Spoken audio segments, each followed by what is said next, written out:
এই গরমের দিনে আমরা সবাই কম বেশি কাঁচা আম খেয়ে থাকি, কিন্তু আপনি কি জানেন এই ফলটি অতিরিক্ত খেলেই হতে পারে কিছু স্বাস্থ্য সমস্যা। আজকের ভিডিওতে জানবো কাঁচা আম খেলে কি কি সমস্যা হতে পারে। তো চলুন শুরু করা যাক। নাম্বার 1, অ্যাসিডিটি ও পেটের সমস্যা।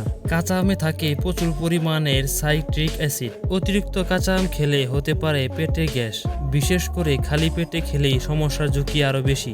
নাম্বার 2, গলায় সমস্যা। অনেকের কাঁচা আম খাওয়ার পর গলা খুসখুস বা ব্যথার অভিযোগ করে থাকেন। এর মূল কারণ হলো আমের প্রাকৃতিক টক উপাদান, যেটা গলার মিউকাস ঝিল্লিকে উত্তেজিত করে।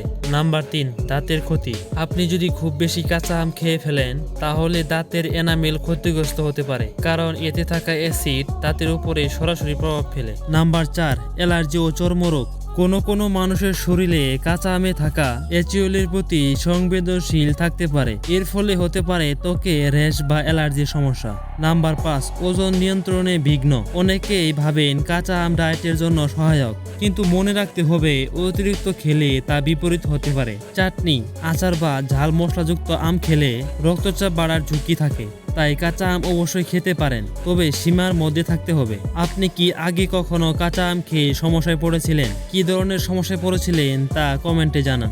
ভিডিওটি ভালো লাগলে লাইক দিন, শেয়ার করুন আর আমাদের চ্যানেলটি সাবস্ক্রাইব করতে ভুলবেন না। ধন্যবাদ সবাইকে। আল্লাহ হাফেজ।